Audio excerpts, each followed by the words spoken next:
Hello everyone, welcome to study sociology, and today's topic is what is sociology and what is the nature and subject matter of sociology. So before jumping into the topic, I would like to discuss the question that I have asked you all in the last lecture. So the question was, what behavioral changes can you point out for sociology of coffee? So, for this question, I would like to give you a few points that you can think upon. For example, like social interaction and community building. So, coffee shops serve as social hubs where people gather to meet friends, conduct business meetings, engage in casual conversations. So, this promotes a sense of community and social bonding. Then you can also think on the cultural rituals and identity. The way coffee is consumed often reflects cultural practices and rituals. For example, the Italian espresso culture or the Japanese tea house influence how people perceive and enjoy their coffee, shaping their identity and social norms around coffee drinking. Then work and productivity habits. Coffee consumption is closely linked to work culture, with many people using coffee breaks as a way to enhance productivity, focus, and alertness. This behavior is especially prevalent in office settings and among students. Health and lifestyle choices. Increasing awareness of health impacts has influenced coffee consumption patterns. People might choose organic, fair trade, or decaffeinated options based on health, ethical, and environmental considerations. And lastly, economic and consumption patterns. The rise of specialty coffee and the popularity of coffee chains have transformed consumption habits.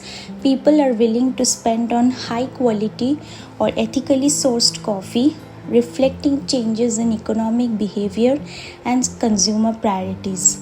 If you have also listed out some points from your research, do share in the comment box and we can have a good chat on that. Now, coming to today's topic, what is sociology and what is the nature and subject matter of sociology?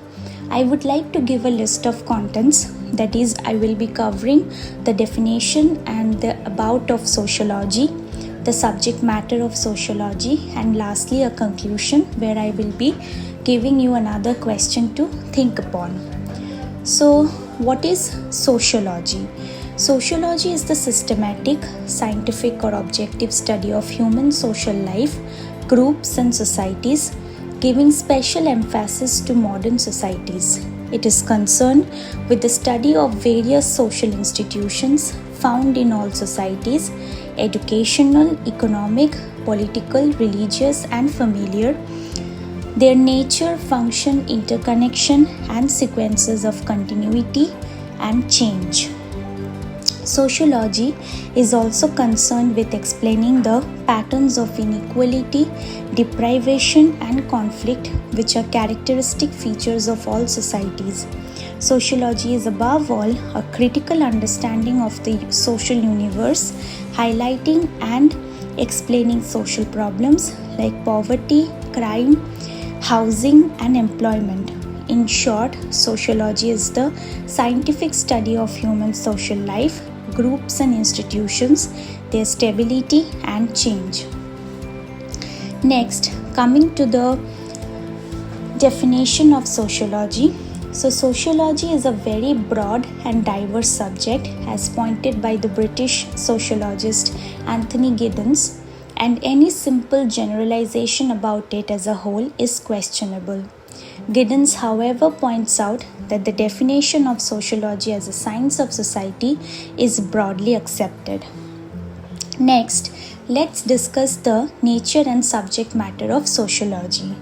So, firstly, we can have the sociological analysis, primary units of life, social institutions, next, social processes, research methods, and specialized fields.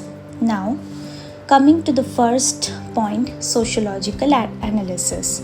So the major concern of sociology is sociological analysis. It means sociologist seeks to provide an analysis of human society and culture with a sociological perspective.